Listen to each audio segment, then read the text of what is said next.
যদি কেউ আল্লাহ রাব্বুল আলামিনের জিম্মায় থাকতে চায় সে যেন ফরজ সালাত আদায় করে। যদি ফরজ সালাত ছেড়ে দেয় সে ব্যক্তি আল্লাহ পাকের জিম্মা থেকে মুক্ত হয়ে যায়, ফাকাত বারিয়াত। আল্লাহ পাকের যে জিম্মা, নিরাপত্তা, এখান থেকে সে মুক্ত হয়ে গেল যদি সে ফরজ সালাত ছেড়ে দেয়।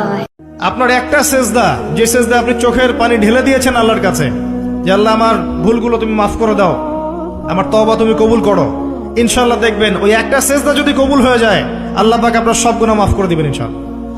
রাতের বেলা শোয়ার আগে পড়বেন 33 বার সুবহানাল্লাহ, 33 বার আলহামদুলিল্লাহ এবং 34 বার আল্লাহু আকবার। আল্লাহর পক্ষ থেকে আপনার শরীরে শক্তি আসবে। এটা যারা নিয়মিত আমল করে আল্লাহর পক্ষ থেকে তাদের শরীরে শক্তি আসে। রাসূল বলেছেন যে হিংসা করে, হিংসা তার নেক আমলগুলোকে খেয়ে ফেলে, ঠিক যেমন করে আগুন কাঠকে খেয়ে ফেলে, ঠিক এইভাবে নেক আমলকে হিংসা খেয়ে ফেলে। তাই হিংসা থেকে দূরে থাকবে। সত্যিকারের ভালোবাসা মানে হচ্ছে দায়িত্ব, রেসপন্সিবিলিটি, বিশ্বাস, ভালোবাসার মানুষ ভালো থাকে এটা চাওয়া, তার উপর আমার জিম্মেদারি আছে তাকে ভালো রাখা। ভালোবাসা মানে কি? স্বার্থ ত্যাগ করে তার স্বার্থ দেখা।